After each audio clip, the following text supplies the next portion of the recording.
Okay guys, welcome back to the channel for another how to do it yourself video. This one's going to be about changing the transmission fluid and filter on this 2013 F150 EcoBoost. Ford does not want you to change that fluid yourself, so they made it difficult by putting the dipstick and the filler plug down underneath the transmission. You've seen all that in the other videos. They also say it needs to be changed every 150,000 miles, but the manufacturer says 60,000 miles. So I don't know why the discrepancy is.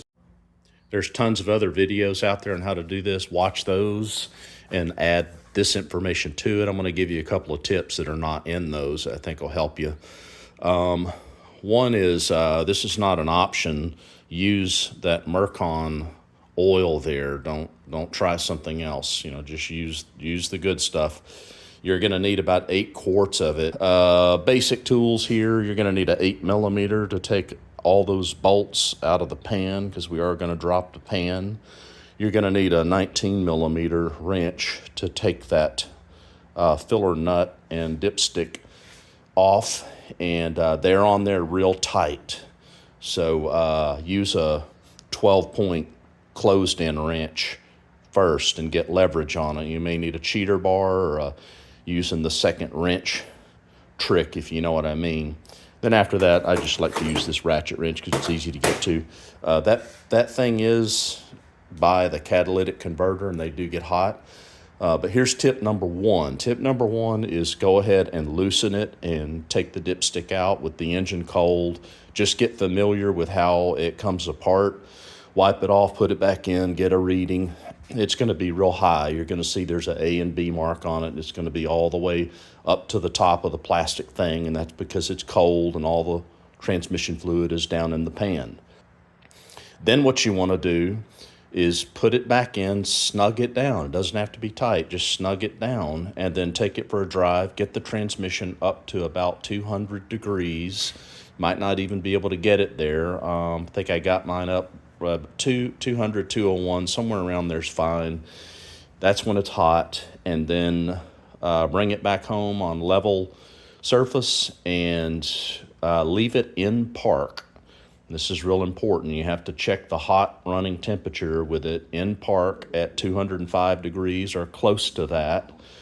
And that means that catalytic converter is going to be red hot. And so wear gloves. If you don't have them, something like this, mechanics gloves or something in there, because you're likely going to touch that thing and it'll singe you. But you want to crawl up underneath there with it running and repeat that dipstick check process. And with it hot and idling like that in park, it should be at the top of the B mark. Here is what the manual says.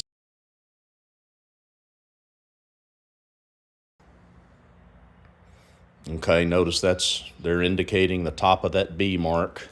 And then here is mine when I checked it, just so you have a reference.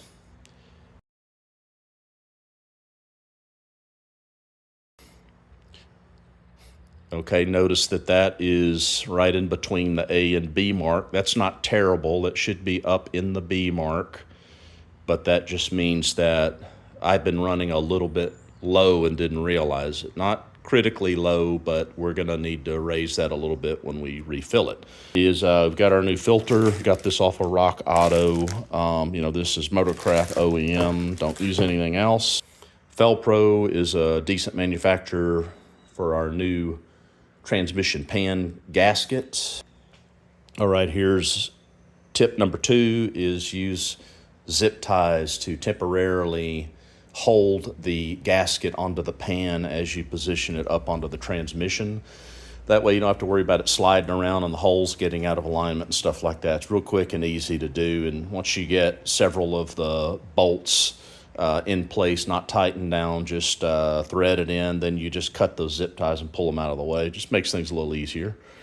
Tip number 3, this is a big one, is you've seen these guys when they take the pans off and it's like Niagara Falls with dirty oil pouring down all over it. You don't need to do that. It's messy enough working with transmissions because of that oil, but pump the oil out. I've got an electric pump here. If you don't have an electric pump, you can get a hand pump, but pump as much of that transmission fluid out into a bucket. You don't want to lose it because you kind of want to know how much you're taking out just for reference. And then let's see, last tip is instead of trying to pump the oil up into the transmission from underneath laying on the ground, if you don't have a lift like I don't have a lift, you can use a funnel with a long tube, and you can actually run it right down in there. You can't really see it. I can see it, but you can, if you see where the pavement is down there, that's where the transmission is, and you've got a straight shot at being able to stick the end of this tube right in that filler hole, and then you can pour your transmission fluid standing up right there on the side of the truck. So that just makes it a little easier. All right, so we are going to get started taking this oil out. Okay, we got our pump hooked up here.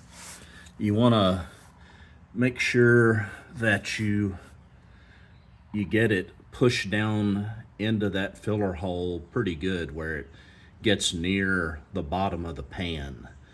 You know, you're not trying to get every speck of oil out, but you want to get most of it out, so you got to kind of put it in there. Let's turn it on.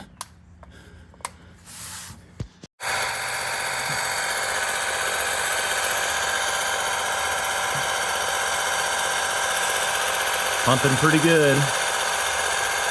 All right, well that worked out pretty good. Made a little bit of a mess because my hose slipped out of the bucket and I probably lost about a half a quart there, but I got most of what's here, and boy is it dirty. Probably say that's a good 3 or 4 quarts. That's enough to get it out of the pan. All right, now we're ready to take the pan off. These are all just 8mm bolts, pretty easy to get to. The ones here in the back, you know, you're gonna have to use a little universal swivel joint, or I'm just gonna use a smaller 1/4-inch socket to get to those.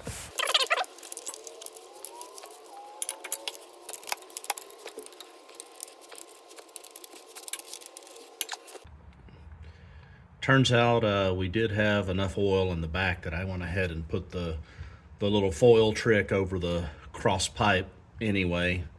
Just gonna let that drain a little bit and get the excess out of the way. It's just about stopped dripping now, and then the pan's actually loose here. Just need to take it off. All right, we got the pan off and the filter pulled out. Those little back 4 bolts there are a real pain in the neck, but we're gonna take this out and clean it now. I'm gonna pour this oil in our catch bucket so we can measure all of this that we took out. I've got a little bit more in a catch bucket underneath the truck right now. One thing to note is this is a magnet that's supposed to catch little metal shavings and things like that. I'm just kind of feeling, it's a little sludgy, but it does not feel like it's got really any significant grit in it, so that's good news. So now we're just gonna clean all that up.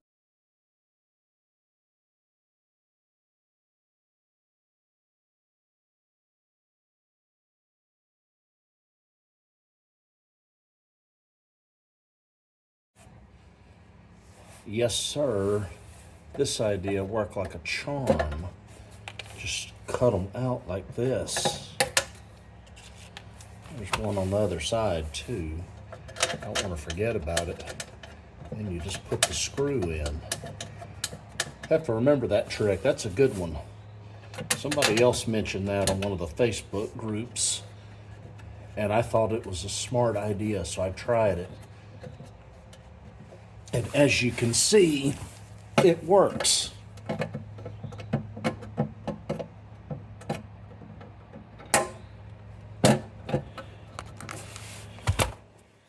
You know, for a half a second there, I wondered what would happen if I accidentally dropped that piece of plastic back in the pan. But we did not drop any plastic in the pan. I'm also going to tell you, I see people sticking their finger up in the hole for the filter with a little rag and trying to clean out what they're calling sludge. you do not need to do that, because look at it this way. There's a whole bunch of other stuff up inside that hole that you can't reach. So you can't clean the whole transmission, so don't worry about that. Just put a little transmission fluid on that rubber seal on the head of that tube and cram it up in there and you'll be fine. All right, so all we're gonna do here, I'm not gonna waste your time on this, we're just gonna put all these things back in, we're gonna snug them down, and then we're gonna tighten them up. Okay, the pan is on, and so now what we're gonna do is we're gonna start pouring our new fluid in. And like I said, I'm not gonna pump it in. I'm gonna use this funnel with this long hose. All right, we've got our funnel here secured. Murphy's Law applies when you're dealing with transmission fluid because it gets all over the place. So I'm trying to keep that from happening. That's not gonna flop over and make a big mess. The hose runs down, and underneath here, I have the hose going into the filler there. It's a little slow draining, yes, but it's easy peasy, and I think it's working pretty good. Way easier than pumping, fellas. Another refill, sir.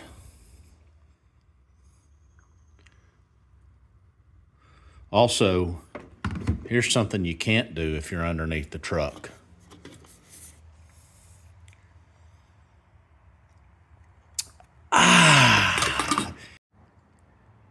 All right, so we have got 5 quarts in here, and this is where it gets interesting. Is it took all 5 quarts, that it always does, but we're going to put probably 1 more quart in there, and then we're going to have to start measuring it to make sure we're topped off at those A and B marks. The other thing is this is all the oil that came out of it. It is definitely more than 5 quarts. So as we pour this out, this jug is empty now. I'm going to pour it in here just so that we know how much we took out. Okay, we're going to check it while it's hot. Nice and toasty under here, boys.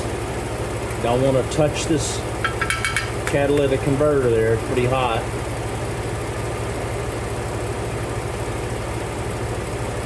Take this out. Set that there. Dipstick.